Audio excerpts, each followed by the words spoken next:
Assalamualaikum warahmatullahi wabarakatuh. Semoga kita selalu diberi kesehatan dan keselamatan oleh Tuhan Yang Maha Esa. Pada kesempatan kali ini, izinkan kelompok kami, yaitu kelompok 4, dengan beranggotakan saya sendiri, Sakti Triyono dengan NIM A1D022116, lalu ada Najwa Keisha Azahra dengan NIM A1D022177, serta Sri Pambudi Kalis Ekowati dengan NIM A1D022085 akan mempresentasikan hasil diskusi kami mengenai biji dapat berkecambah meski tanpa berfotosintesis. Baik, tanpa berpanjang lebar lagi, materi pertama akan dibawakan oleh Saudari Keisha. Silahkan. Memiliki iklim tropis tentunya menjadi suatu keuntungan bagi Indonesia. Indonesia sendiri termasuk ke dalam negara yang beriklim tropis basah atau daerah hangat lembab, di mana kondisi tersebut menyebabkan Indonesia memiliki tanah yang subur karena curah hujan yang tinggi, cuaca dan intensitas cahaya matahari yang cukup cocok untuk pertumbuhan tanaman, sehingga berbagai jenis tanaman dan tumbuhan dapat tumbuh subur di Indonesia. Hal yang paling penting dalam pertumbuhan tanaman adalah perkecambahan. Munculnya kecambah merupakan indikasi bahwa biji tanaman tersebut hidup. Perkembangbiakan tanaman secara generatif adalah menggunakan biji, karena biji merupakan media alami tumbuhan untuk berkembang biak. Banyak faktor yang mempengaruhi perkecambahan biji, seperti suhu, kelembapan, air, sinar matahari, dan hormon. Namun, pada dasarnya biji memang belum memerlukan fotosintesis untuk pertumbuhannya. Selain bergantung pada proses imbibisi, kualitas biji dan persediaan makanan dalam biji menjadi kunci utama biji dapat berkecambah. Rumusan masalah terhadap kasus penyebab fenomena biji dapat berkecambah meski tanpa berfotosintesis antara lain: yang pertama, mengapa biji dapat tumbuh berkecambah tanpa adanya fotosintesis? Lalu yang kedua, bagaimana proses biji berkecambah? Dan yang ketiga, apa saja faktor yang mempengaruhi biji dapat berkecambah? Untuk kelangsungan pertumbuhan tanaman, biji memiliki arti penting sebagai salah satu alat perkembangbiakan tanaman. Pada pertumbuhan dan perkembangan suatu tumbuhan akan diawali dengan proses perkecambahan, khususnya pada tanaman berbiji. Perkecambahan merupakan proses berhentinya dormansi, di mana imbibisi mengawali proses tersebut yang mengakibatkan aktifnya hormon-hormon pada biji dan memicu tumbuhnya plumula yang akan tumbuh menjadi batang dan radikula yang akan tumbuh menjadi akar. Penyebab biji dapat berkecambah tanpa berfotosintesis. Biji merupakan suatu struktur kompleks yang terdiri dari embrio, kulit biji, dan persediaan makanan cadangan. Kotiledon dan endosperm pada biji berfungsi sebagai penyimpan cadangan makanan. Proses perkecambahan sangat bergantung pada kondisi internal biji, yaitu endosperm biji tersebut. Hasil metabolis seperti karbohidrat, lemak, dan protein yang terkandung di dalam endosperm akan berfungsi sebagai cadangan makanan untuk pertumbuhan embrio. Pada proses perkecambahan biji, daun belum berfungsi sebagai organ untuk fotosintesis, maka pertumbuhan kecambah sangat bergantung pada persediaan makanan pada biji. Secara fisiologis, proses perkecambahan melalui tahapan-tahapan penting, yaitu 1. Absorpsi atau penyerapan air. Ini merupakan langkah awal dalam perkecambahan biji. 2. Metabolisme penguraian materi cadangan makanan. Tahap ini merupakan senyawa kompleks menjadi sederhana dibantu dengan enzim-enzim yang aktif akibat imbibisi.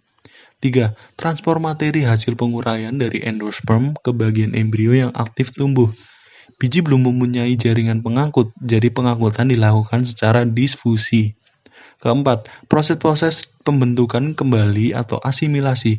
Tahap ini, protein dipecah menjadi asam amino lalu disusun kembali menjadi protein baru dengan bantuan respirasi. Kelima, respirasi. Perombakan senyawa karbohidrat menjadi sederhana dengan membebaskan sejumlah energi. Keenam, pertumbuhan. Setelah kulit biji memecah, maka terjadilah pertumbuhan. Pertumbuhan berakhir setelah terjadi pemanjangan radikula dan plumula. Selain bergantung pada simpanan cadangan makanan, terdapat beberapa faktor lain yang mendukung biji dapat tumbuh berkecambah, antara lain 1. Air. Air yang diserap oleh biji berguna untuk melunakkan kulit biji dan menyebabkan mengembangnya embrio dan endosperm. Kedua, oksigen. Benih atau biji dapat berkecambah dengan baik pada udara yang mengandung oksigen sebanyak 20% dan 0,03% karbon dioksida. 3. Suhu optimal yang menguntungkan bagi perkecambahan biji adalah sekitar 26,5 derajat Celcius sampai dengan 35 derajat Celcius dengan suhu minimum sekitar 10 derajat Celcius. 4. Kelembaban. Bila kondisi lembab dapat dipertahankan, maka banyak air yang diserap tumbuhan dan lebih sedikit yang diuapkan. Sel-sel pun tumbuh secara maksimum. 5. Cahaya. Kecambah yang kekurangan atau tumbuh pada tempat gelap akan mengalami etiolasi yang menyebabkan tanaman menjadi lemah dan pucat, batang tidak kokoh, dan lebih panjang. 6. Media tanam. Media perkecambahan harus mempunyai sifat fisik yang baik, mempunyai kemampuan menyerap air, oksigen, dan bebas dari organisme penyebab penyakit. 7. Hormon. Terdapat hormon auxir yang tumbuh baik jika tidak terkena sinar matahari. Kesimpulan dari presentasi kami yaitu proses perkecambahan adalah awal dari pertumbuhan tanaman. Perkecambahan merupakan proses berhentinya dormansi, di mana imbibisi mengawali proses tersebut yang mengakibatkan aktifnya hormon-hormon pada biji dan memicu tumbuhnya plumula yang akar tumbuh dan berkembang menjadi batang dan radikula tumbuh menjadi akar. Perkecambahan diawali dengan imbibisi atau proses biji menyerap air.